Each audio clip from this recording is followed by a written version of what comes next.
Bangkay ng isang lalaking may mga tama ng bala natagpuan naman sa isang damuhan sa Kawit, Cavite. Sa Camarines Sur, Calabozo naman po ang lalaking wanted dahil sa panggagahasa umano sa isang dalagita. Yan at iba pang balitang probinsya, hatid ni Katrina Son. Hindi na nakapalagpa ang lalaking si Boyet Soliman nang arestuhin sa pinagtatrabahuang vulcanizing shop sa Nabua, Camarines Sur.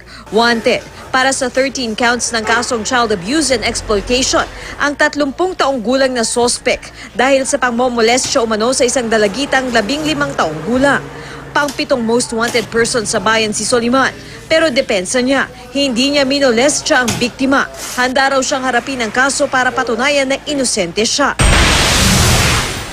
Isang bangkay ng hindi pa nakikilalang lalaki ang nakita sa damuhan sa Kawit, Cavite. May tama ng bala ang biktima. Iniimbestigahan pa kung sino ang nasa likod ng krimen at kung ano ang kanilang motibo. Tinatayang nasa 25 hanggang 30 taong gulang ang biktima. Dalawang nakamotorsiklong Indian National ang nasawi matapos sumalpok sa isang truck sa Zamboanga City.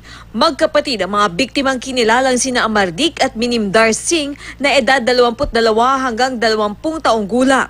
Ayon sa investigasyon, nagdire-diretso sa truck ang motor ng mga biktima habang nasa isang pakurbang kalsada. Sumuko naman ang driver ng truck. Katrina Son, GMA News.